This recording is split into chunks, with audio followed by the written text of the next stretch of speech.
So, Dr. Robert Redfield, the former CDC director, is speaking out for the first time, saying publicly where he believes the coronavirus that caused the pandemic came from. These extraordinary comments come in a new interview for a CNN documentary airing this weekend. Dr. Sanjay Gupta joins us now. And Sanjay, Dr. Redfield says he's giving his opinion, but I have to say, I think you're about to break some pretty significant news here. Yeah, I mean, this was extraordinary, John, for certain. He is the former CDC director. He's spent his entire career as a virologist. I interviewed all 6 of these doctors sort of in the form of an autopsy, really to sort of meticulously dissect exactly what had happened here.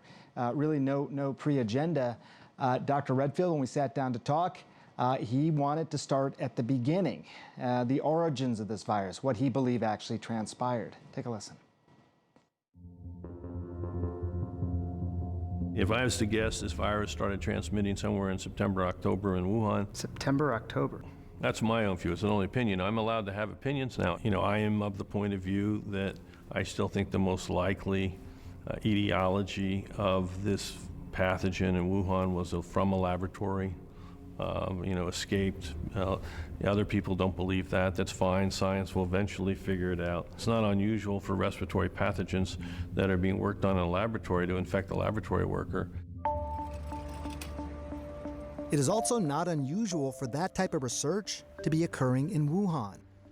The city is a widely known center for viral studies in China, including the Wuhan Institute of Virology, which has experimented extensively with bat coronaviruses. It is a remarkable conversation I feel like we're having here because you are the former CDC director and you were the director at the time this was all happening.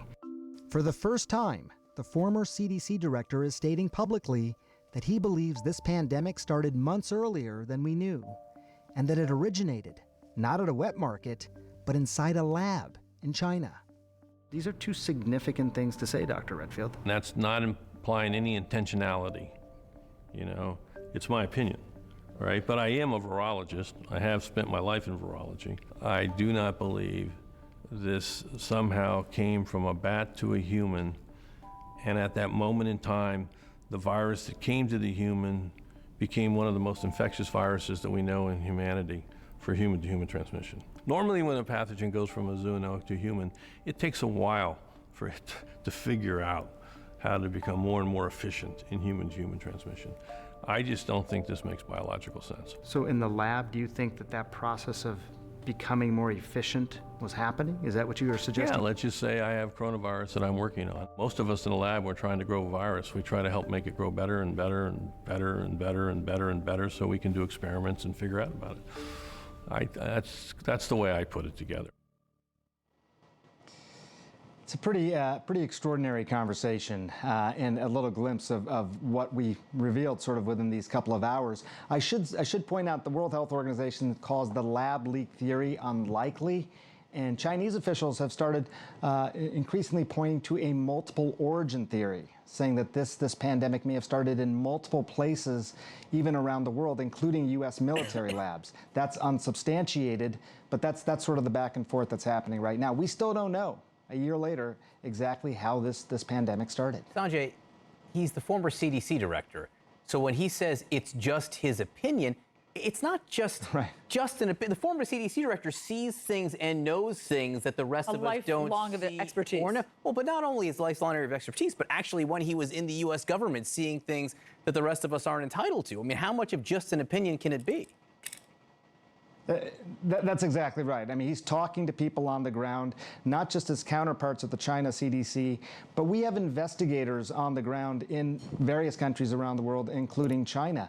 If you look even at our preparedness and response sort of strategies in the United States, it's medical and public health, but it's also intelligence gathering. So when we're sitting down and talking to all these people, we're getting a sort of overall picture, I think, for the first time of what they knew at what time, and how they were sort of piecing that together.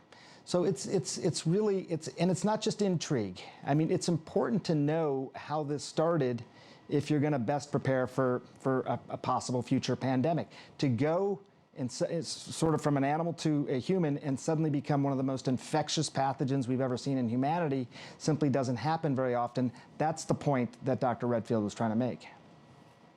Sanjay Gupta, thank you very much. We really appreciate that. And it does sound like something we need to discuss more. So let's do that right now, John. Let's bring in CNN political analyst Josh Rogin. He's done a lot of reporting on the origin of COVID-19. He's the author of the new book, Chaos Under Heaven, America, China, and the Battle for the 21st Century. Josh, you have done reporting on the origins. We've had these discussions with you. Tell us the significance of hearing Dr. Redfield, former director, say this, that that's what he thinks it came from a lab. You know, my initial reaction, Allison, is wow, stunning. Groundbreaking, really narrative-changing conversation that Sanjay Gupta had with Robert Redfield for a couple of really important reasons. One is, as you mentioned, he's not any Joe Schmo scientist. He was the head of the CDC, a lifelong virologist, in a position to know all this information. And he's making two very shocking allegations. One is that the virus started in September or October, according to his opinion, which implies that the Chinese government hid it for several months.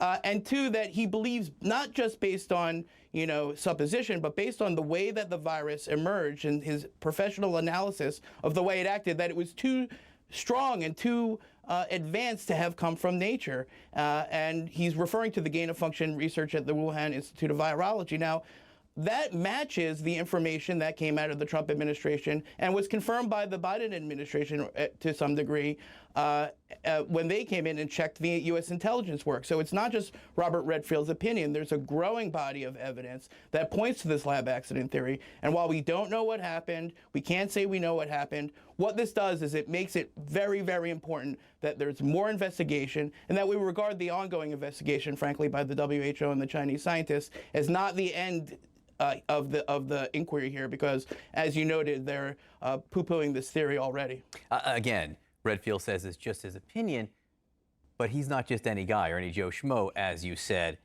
Don't we, at this point, need to see the evidence? Don't we need to see how this opinion of his, and then the claims made by the Trump administration and verified to an extent by the Biden administration? We need to see the evidence of all this. Of course, and that we need to see the evidence both on the Chinese side and on the U.S. side, because, Robert Redfield, remember, when he was CDC director, he was not, treated well by the Trump administration. He has no incentive, no motivation to bail them out or to support their theory for their sake. He's doing this because this is what he really believes, and it's based on what he saw when he was inside the government. So the easiest thing to do is for the Biden administration is to release publicly the intelligence that they have, but the only real way to crack this is for the Chinese government to hand over the data of the early cases, all of the things that were in the lab. Now, what they say is that, oh, well, the lab didn't have the virus, so that's that. But what Robert Redfield is saying is that we can't take that at face value. So we're going to need an independent investigation and a lot more transparency on the Chinese side. But the Biden administration can also be more transparent as well. But even if there's an independent investigation, would China be inclined to hand over whatever documentation they have about what they were doing in the lab, number one? And number two, why doesn't the WHO seem to be on the same page with Dr. Redfield? Right. Well, on your first question, the Chinese government has had over a year to hand over that data, and they've done quite the opposite. They've hid the data. There are allegations that they've manipulated the data. They jailed the journalists. They silenced the scientists. So that's a pattern of obfuscation and cover-up that's pretty much undeniable at this point. So that's a problem that I don't think that we're going to be able to solve. And that's really unfortunate. And the WHO team, which I'm sure is full of like a lot of well-meaning people, simply doesn't have the access that they need. And some of the members of the WHO investigative team have conflicts of interest. And as their statements so far show that, they're not really looking into the lab accident theory at all because they don't believe it to be true. They don't want it to be true. Suffice to say that we shouldn't ignore the WHO investigation, but it's not going to be the end-all, be-all of what we know. It just can't be because, as you just heard, the head of the CDC during the time of the outbreak says that the WHO investigation is on the wrong track.